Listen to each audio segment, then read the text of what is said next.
Hello everyone, welcome to the platform and welcome to net JRF अड्डा by target अभी। So ये video उन सभी स्टूडेंट्स के मन के लिए बना रही हूँ जिनके मन में एक क्वेश्चन आ रहा है। कॉमन क्वेश्चंस स्टूडेंट्स के दिमाग से निकल के आ रहा है, वो ये है कि अब जब नेट का एग्जाम हो चुका है, जून अटेम्प्ट कंडक्ट हो चुका है successfully, so what now, what next. So आप लोगों को बताना चाहूँगी कि हमारे पास जो जून के एग्जामिनेशन थे वो रहने वाले थे कब से कब तक, 13 से लेके 22 जून तक। ये आपका टाइम फ्रेम था जो आपको पता होना चाहिए, ठीक है। आप में से काफ़ी लोग होंगे जो एंग्शियस होंगे अबाउट सम थिंग्स। वो क्या होगा कि यार हमें नहीं पता कि हमारा इस बार जो जून अटेम्प्ट है वो क्लियर होगा नहीं होगा। आप में से कोई ऐसे स्टूडेंट्स भी होंगे जिन्होंने शायद जून का पेपर नहीं दिया है, वो शायद दिसंबर का पेपर देने वाले हैं, या फिर अपकमिंग सेशंस में, उसके भी आगे सेशंस के पेपर के लिए अपने आप को तैयार कर रहे हैं। मोस्टली वो कॉलेजेस में होंगे या फिर कई वर्किंग होंगे, ठीक है।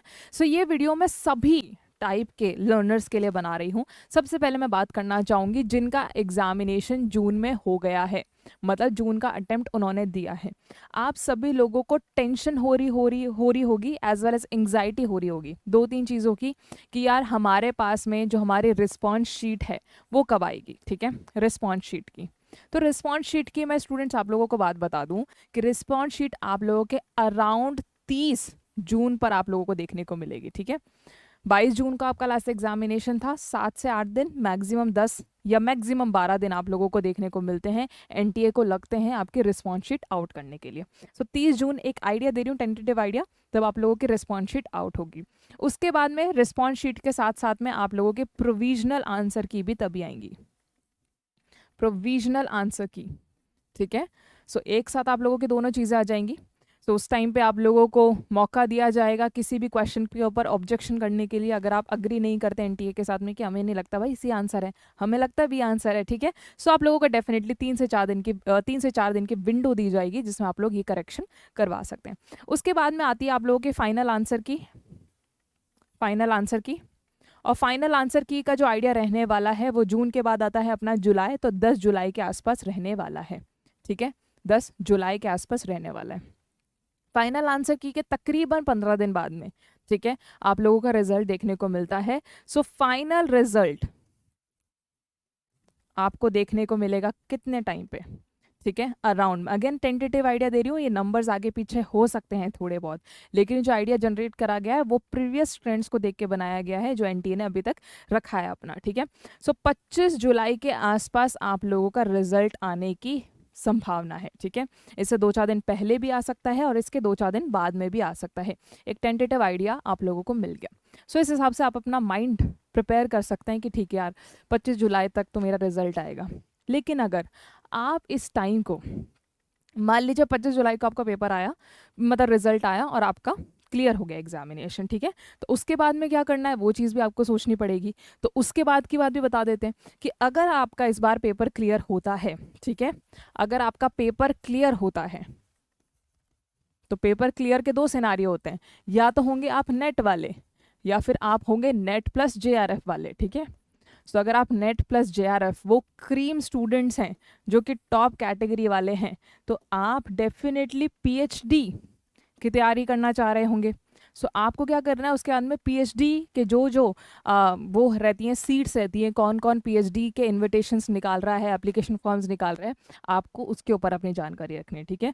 हमारे जो इंडिया की टॉप सेंट्रल यूनिवर्सिटीज़ हैं उनकी ऑफिशियल वेबसाइट पे आप लोगों को टेंटेटिव डेट्स मिल जाती हैं कि इस तरह के अराउंड आप लोगों के पीएचडी के नोटिफिकेशन इनवाइट किए जाएंगे, जो भी सिनेरियो आप लोग का रहने वाला है। सो आपको पीएचडी के अकॉर्डिंग देखना है। और अगर आप पीएचडी नहीं करना चाहते, आप पहले काम करना चाहते हैं, असिस्टेंट प्रोफेसर बनना चाहते हैं, तो आपका सिनेरियो एंड इन स्टूडेंट्स का सिनेरियो सेम रहने वाला है। सो इनको क्या करना है, अब असिस्टेंट प्रोफेसर की वैकेंसीज खुद से देखनी पड़ेंगी। अब काफ़ी सारी गवर्नमेंट्स हैं, स्टेट गवर्नमेंट की मैं बात कर रही हूँ, जो टाइमली अपने ऑफिशियल पब्लिक कमीशन पे अलग अलग तरह की वैकेंसीज निकालती हैं। जैसे कि अभी आप लोगों को राजस्थान पब्लिक सर्विस कमीशन की वैकेंसीज देखने को मिल रही हैं, ठीक है। अभी आप लोगों के लिए जो एप्लीकेशन फॉर्म है वो ओपन कर दिए गए हैं 26 जून से, याद रखें 26 जून से 1913 आप लोगों के टोटल पद हैं, इतनी पोस्ट है, इसके ऊपर वैकेंसी आई है। अब आप क्या करेंगे, आरपीएससी के ऑफिशियल वेबसाइट पर जाएंगे, नोटिफिकेशन को चेक करेंगे, और आपको लगता है कि नोटिफिकेशन नहीं मिलेगा, काफ़ी सारी हेडेक है, तो आप हमारे इस पर्टिकुलर चैनल पे ही आरपीएससी से रिलेटेड वीडियो में मैंने बनाया है, पूरा डिकोड करा है डॉक्यूमेंट आप लोगों के लिए, तो उसको आप लोग रेफर कर सकते हैं। सो ऐसे अलग अलग तरह की वैकेंसीज आप लोगों को देखने को मिलती है अलग अलग स्टेट की, जैसे कि राजस्थान वालों की अभी ओपन है, तो आपको क्या करना है, इनके एप्लीकेशन फॉर्म फिल करने हैं और अपनी एक सीट सिक्योर करनी है फाइनल पेपर को क्लियर करके, ठीक है, क्योंकि इन एग्जामिनेशन की मिनिमम एलिजिबिलिटी यही मांगते हैं कि आपका नेट एग्जाम क्लियर होना चाहिए, ठीक है। सो ये हो गई उन स्टूडेंट्स की बात जिनका पेपर क्लियर हो गया है। चलिए अब बात करते हैं कि उन स्टूडेंट्स जिनका अनफॉर्चुनेटली पेपर क्लियर नहीं हुआ है ड्यू टू सम मार्क्स, ठीक है, कुछ नंबर रह गए या फिर कुछ दूसरी प्रॉब्लम आई, कोई भी XYZ रीज़न है आप लोगों का, अगर आपका पेपर क्लियर नहीं हुआ है तो this is the right time, आप लोग रिजल्ट का वेट ना करें, रिजल्ट का वेट ना करें। हमेशा जब भी हम लोग एग्जामिनेशन से निकल के आते हैं ना, और हमारी जितनी भी तैयारी होती है, हमारी अंतरात्मा हमें बता देती है कि हमारा पेपर क्लियर होगा नहीं होगा, ये आप लोग भी मानते होंगे, ठीक है। जब भी हम पेपर से निकल के आते हैं, एग्जामिनेशन हॉल से निकल के आते हैं, थोड़ा बहुत आइडिया लग जाता है कि हाँ यार, हो सकता है कि मैं बॉर्डर पे हूँ, हो सकता है इस बार नहीं होगा क्योंकि कुछ क्वेश्चंस हैं वो सही नहीं हो पा रहे हैं, एक आइडिया आप लोगों को लग जाता है, ठीक है। सो उस आइडिया, उस गट को साथ में रखिए, ठीक है, और उसके हिसाब से डिसीजन लीजिए कि रिजल्ट का वेट नहीं करना है, अभी से आपको फिगर आउट करना है कि क्या प्रॉब्लम रह गई थी लास्ट अटेम्प्ट में, ठीक है। नंबर जो आ रहे हैं वो कहाँ कम आ रहे हैं, क्या वो नंबर पेपर 1 में कम आ रहे हैं या वो पेपर 2 में कम आ रहे हैं, you have to figure out this by yourself, ठीक है। अगर आपके पेपर 1 में, ठीक है, 25 से 30 क्वेश्चन सही हुए हैं तो मैं डेफिनेटली बोलूँगी कि कम नंबर है, ठीक है। अगर आपके इससे भी कम क्वेश्चन सही हुए हैं तो वो और भी कम है, ठीक है। लेकिन अगर आप 25 से 30 क्वेश्चंस पर अटके हैं तो ये कम नंबर हैं, राइट। इससे स्टूडेंट्स का अगर पेपर 2 स्ट्रांग होता है तो नेट तो क्लियर हो जाता है, लेकिन JRF में वो रह जाते हैं, ठीक है। इसका मतलब आप लोगों को अपना पेपर 1 थोड़ा और स्ट्रांग करने की ज़रूरत है, ठीक है। इसका मतलब आप लोगों को अपना पेपर 1 थोड़ा और स्ट्रांग करने की ज़रूरत है एवरीवन, ठीक है, राइट। सो ये चीज़ देख लीजिएगा। उसके बाद में अगर पेपर 2 में आपके नंबर कम आए हैं, पेपर 2 में अगर आप कम से कम 50 क्वेश्चन सही नहीं कर पा रहे हैं, let me repeat it again, paper 2 में आपके पास में 100 क्वेश्चंस आते हैं, कम से कम आपको 50 क्वेश्चन सही करने ही पड़ेंगे अगर आपको सच में JRF चाहिए तो। और ये डिपेंड करता है अलग अलग सब्जेक्ट के अलग अलग, ठीक है, कंपटीशन लेवल के साथ में, और उनका अलग अलग डिफिकल्टी लेवल होता है। मैं आपको एक एवरेज आइडिया बता रही हूँ, ठीक है, कि कम से कम 50 क्वेश्चंस, और अगर आपको लगता है कि यार 50 क्वेश्चन सही नहीं हुए, शायद इस बार 40 ही क्वेश्चन सही हुए, मतलब सब्जेक्ट नॉलेज और गेन करनी पड़ेगी, कंटेंट के ऊपर और यहाँ पे ध्यान देना पड़ेगा, ठीक है। तो सब्जेक्ट के ऊपर आप लोगों को ध्यान देना है, याद रखें, यहाँ पे सब्जेक्ट की नॉलेज के ऊपर आप लोगों को और ज़्यादा ध्यान देना है। जो भी टॉपिक है, जो भी यूनिट है कि यार ये वाली नहीं आती थी और ये वाली हम यूनिट पढ़ के ही नहीं गए, तो आप लोगों का काम क्या होना चाहिए कि आप सबसे पहले बाकी सब छोड़ के ये यूनिट के ऊपर फोकस करें। पेपर 1 में फिगर आउट करेंगे कौन सी यूनिट थी जहाँ से नंबर कम हो गए, कहीं LR पढ़ के नहीं गए थे, कहीं ऐसा नहीं था कि टीचिंग एप्टीट्यूड या कम्युनिकेशन को सीरियसली नहीं लिया क्योंकि वहाँ से डिफिकल्ट क्वेश्चन आते हैं, ठीक है। सो ये चीज़ आपको फिगर आउट करनी पड़ेगी, और आपसे बेटर फिगर आउट और कोई नहीं कर सकता आपके लिए, ठीक है। सो मेरी एडवाइस ये रहेगी कि आप देखें, खुद को एनालाइज करें कहाँ कमी रह गई, और जहाँ पे भी कमी रह गई है सबसे पहले आप उसी कमी को फिल करने में टाइम लगाएं, ठीक है। उसके बाद क्या होगा, आपका एक बेस बन जाएगा, बेस बन जाएगा जहाँ पे आपको सब कुछ आता है अच्छे तरीके से, फिर आप उसको इन्हांस करेंगे, कैसे, क्वेश्चंस प्रैक्टिस करेंगे और नॉलेज में एड ऑन्स करेंगे, ठीक है। ट्रेंड्स को देखेंगे कि यार ठीक है किस तरह के क्वेश्चन आए, हमें कैसा आता है, उस तरीके से आप लोगों को स्टडी करनी पड़ेगी, एक स्मार्ट प्लान आप लोगों को बनाना पड़ेगा, ठीक है। अगेन अगर आपको लगता है कि नहीं यार हमें नहीं पता कि हम लोग बॉर्डर पे हैं, ठीक है, और हमें अभी पढ़ना नहीं है, वी नीड सम रेस्ट, क्योंकि आप में से कई लोग हो सकते हैं जो किसी दूसरी जगह कार्य कर रहे हैं, ठीक है, असिस्टेंट प्रोफेसर्स वो ऑलरेडी कहीं ना कहीं लगे हुए हैं, तो आप लोगों के लिए भी एडवाइस दूंगी कि अगर आप बेटरमेंट चाहते हैं, अच्छी पोस्ट पर जाना चाहते हैं, तो रुके नहीं, ठीक है, रुके नहीं, क्योंकि अगर आपने पढ़ाई करी है अभी तो आप लोगों का एक रिदम बन गया होगा, आप लोगों का एक रूटीन बन गया होगा पढ़ने का। तो ये जो रूटीन और ये जो रिदम है ना, इसको हमें क्या करना है, यूटिलाइज करना है। अब ये यूटिलाइज कैसे करें, क्योंकि जो UGC नेट का एग्ज़ाम है वो तो हमारे पास में कब होगा, अब दिसंबर में होगा। अब दिसंबर तक लगातार पढ़ेंगे तो पागल हो जाएंगे, राइट, ये क्वेश्चन हमारे दिमाग में रहता है। तो आप क्या कर सकते हैं, बाकी सेट एग्जामिनेशंस भी होते हैं, आप लोगों को पता होगा स्टेट एलिजिबिलिटी टेस्ट के बारे में। सो हमारे पास में झारखंड का स्टेट एलिजिबिलिटी टेस्ट आपका आने वाला है, ठीक है। सो आप इसकी तैयारी कर सकते हैं, इसको आप दीजिए।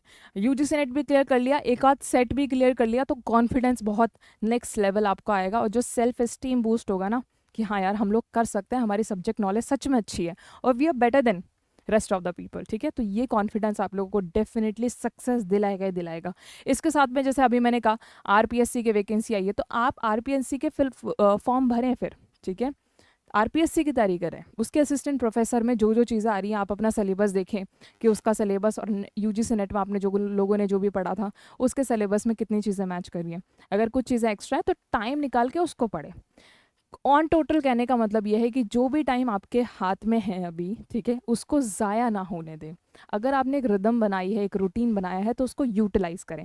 अगर आपको लगता है कि यार मैं बहुत पढ़ लिया हूँ यूजीसी नेट का, मुझे थोड़ा सा ब्रेक चाहिए, तो आप डेफिनेटली कुछ दिनों का ब्रेक लें, ठीक है, मैं डेफिनेटली एडवाइस करूँगी। लेकिन जो रिदम है उसको ब्रेक ना करें, आपका टाइम कहीं और इन्वेस्ट करें, किसी दूसरे सेट एग्जामिनेशन में करें, या फिर पीएचडी एग्जामिनेशंस में करें, या फिर आपके असिस्टेंट प्रोफेसर की परमानेंट वैकेंसीज में इन्वेस्ट करें। तो एक आइडिया था जो मुझे उन सभी स्टूडेंट्स को देना था कि यार अगर नेट जेआरएफ हो गया है तो वो क्या करें, ठीक है। एक और वीडियो मैं आप लोगों के लिए लेके आने वाली हूँ जिसमें मैं बताने वाली हूँ कि स्क्रैच से दिसंबर सेशन के लिए कैसे प्रिपेयर करना है। तो अगर आप वो स्टूडेंट हैं जो पहली बार पेपर लिखेंगे तो मैं डेफिनेटली सजेस्ट करूँगी कि आप वो वीडियो देखिएगा, क्योंकि उससे आपको सच में हेल्प मिलेगी कि यार स्क्रैच से प्रिपरेशन कैसे शुरू करते हैं। कहीं हमने जो सोचा था और जो टॉपर्स करते हैं, जो बेसिकली गाइड बताते हैं, उसमें कोई गैप तो नहीं है, ठीक है। सो जानना बहुत ज़रूरी है, क्योंकि आजकल का जो पेपर का लेवल है ना वो डिफ़िकल्ट होता जा रहा है दिन बर दिन, और हमें स्मार्ट प्रिपरेशन की रिक्वायरमेंट है, और स्मार्ट प्रिपरेशन के लिए स्मार्ट बनना पड़ेगा। और स्मार्टनेस तो एक दिन में आएगी नहीं, वो धीरे धीरे हमें लोगों को गेन करनी पड़ेगी। सो वो चीज़ को पाने के लिए, उस चीज़ को इन्हांस करने के लिए आपको देखना पड़ेगा कि टॉपर्स ने ऐसा क्या किया है, जिन्होंने एक एक बार दो दो बार जेआरएफ क्लियर कर लिया है। उन्होंने भी तो वही पढ़ाई करी है जो हमने करी है, लेकिन उन्होंने ऐसा क्या करा है? तो उन्होंने कुछ नहीं करा, उन्होंने राइट टाइम पर राइट चीज़ें कही हैं। और राइट टाइम पर राइट चीज़ों का मतलब यही होता है कि हमें वक्त ज़ाया नहीं करना, हमें लास्ट मिनट के लिए वेट नहीं करना। क्या ठीक है दिसंबर में पेपर आएगा तो हम अक्टूबर में पढ़ाई शुरू कर देंगे, क्योंकि अभी जो यूजीसी नेट का लेवल हो गया ना, इट बिकम्स वेरी डिफिकल्ट कि आप इतने सिलेबस को और इतने सारे अलग अलग तरह के कॉन्सेप्ट्स को, अलग अलग तरह के यूनिट्स को 2 या 3 महीने में कवर करें, ठीक है। It becomes very difficult. मैं आप लोगों को रियलिटी बताना चाहूँगी। सो मिलती हूँ आप लोगों से नेक्स्ट वीडियो में। आशा करती हूँ कि वीडियो आप लोगों के लिए हेल्पफुल रहा होगा। अगर आप पहली बार आए हैं चैनल पर तो सब्सक्राइब ज़रूर कीजिएगा, लाइक ज़रूर कीजिएगा। अगर आपकी कोई भी XYZ क्वेरीज हैं तो डेफिनेटली अपनी क्वेरीज को आप लोग कॉमेंट सेक्शन में ड्रॉप कीजिएगा। I will definitely try to resolve that. Thank you so much.